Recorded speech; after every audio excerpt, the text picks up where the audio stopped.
नमस्कार शेतकरी मित्र हो, मी Shyamkant Mahajan, Shri bio aesthetic private limited Hyderabad. आज आपण श्री ज्ञानेश्वर भाऊ वाहिरे, गाव टाकळीपाडे, तालुका मालेगाव, जिल्हा नाशिक यांचा जवळपास दुसऱ्या बहाराची तयारी करत असताना मृगबहाराची तयारी आपण हे करतोय.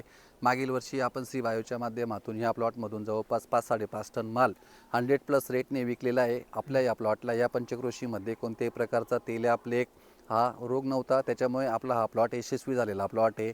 आपण बेसल डोसच्या माध्यमातून म्हणजे सेटिंग झाल्यानंतर आपण या प्लॉटची ट्रीटमेंट ही सुरू केलेली होती. त्यावेळेस आपण एनडी रूट्स आणि क्रिया पावडर ह्या उत्पादनांचा वापर हा केलेला होता. तसेच आपण स्प्रेच्या माध्यमातून विविध जैविक बुरशीनाशकांचा वापर या प्लॉटमध्ये केलेला होता.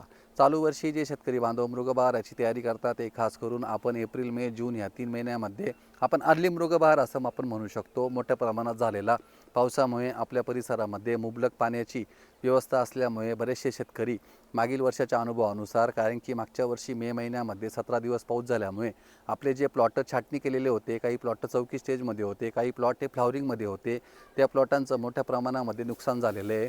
जवळपास 90% प्लॉटांचं नुकसान झालेलं आहे.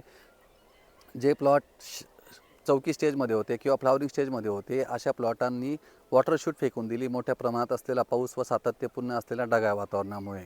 पण चालू वर्षी आपण मृगबहाराची तयारी काही शेतकरी बांधव हे अर्लीमध्ये करतात आहे, तर त्या दृष्टिकोनातून आपण काडी स्टोरेजसाठी काम करावं. दिवस हे थोडे राहिलेले आहे आणि स्प्रेच्या माध्यमातून काडीमध्ये गर्भधारणा व्हावी, तर त्या दृष्टिकोनातून आपण स्प्रेच्या माध्यमातून MSK, न्यूट्रिक्स LS, न्यूट्रिक्स रेड अशा विविध उत्पादनांचा वापर हा करण्यात यावा. 52-34-028 हा स्प्रेमधून करण्यात यावा. त्या दृष्टिकोनातून आपण काम करावं. दुसरी गोष्ट म्हणजे आपल्या खोडांना पेस्टिंग ही करून घ्यावी. पेस्टिंगमध्ये आपण चुना, मोरचूत, गेरू, डांबर, गोळी, हिंग, कापूर या औषधांचा वापर करून मनापासून पेस्टिंग ही करावी. त्या दृष्टिकोनात तिसरा एक विषय म्हणजे आपल्या प्लॉटांमध्ये खोडकिडीचा प्रादुर्भाव हा मोठ्या प्रमाणामध्ये जाणवत आहे, तर अशा वेळेस आपण रासायनिक कीटकनाशकांमधून खोड हे वॉश करून घ्यावं. चौथी गोष्ट म्हणजे आपण ज्या शेतकरी बांधवांनी खतांचे डोसेस लावलेले नसतील त्या ठिकाणी आपण एनडी रूट, क्रिया पावडर, शेणखतासोबत लागवड लावून घ्यावी, ज्यामुळे आपल्या काडीमध्ये स्टोरेजही होईल. आणि दुसरी गोष्ट म्हणजे शाकीय अवस्था प्राप्त झाल्यानंतर लैंगिक अवस्थेमध्ये त्याचं फास्ट रूपांतरण हे होत असतं. तर मी ज्ञानेश्वर भाऊंना विचारेल की मागील वर्षाच्या अनुभवानुसार मागच्या वर्षी आपला माल किती गेलेला आहे मागच्या वर्षी आमचा 5 टन माल निघालेला आहे. आणि आपल्याला काय अनुभव वाटतो? पहिलाच बार मृगबहार. आणि आम्ही भस्री बायोचे खतं भरलेले आहेत आणि इंडी रूट वगैरे वापरलेले आहे. आजूबाजूला तेल्या असताना आपला बाग वाचलेला आहे आणि खूप छान असे रिझल्ट मिळाले आहेत. मालावरती काही डाग वगैरे होते का? नाही सर, साईज वगैरे कशी होती आपल्या एकदम मालाची? साईज वगैरे मस्त, चांगली साईज मिळाली. कलर वगैरे शायनिंग खूप छान मिळाली.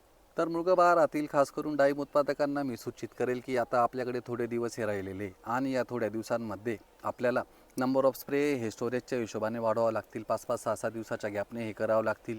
ज्या शेतकरी बांधव अजूनही कामाला लटकलेले नसतील त्या ठिकाणी आपण खड्डे करण्यापासून तर शेवटपर्यंत म्हणा, खड्डे करणे, शेणखत लावणे, बेसल डोस भरणे, काडी स्टोरेज करणे, पोटातील शूट हे काढून घेणे, जेणेकरून काडीमध्ये स्टोरेज होणं गरजेचं आहे.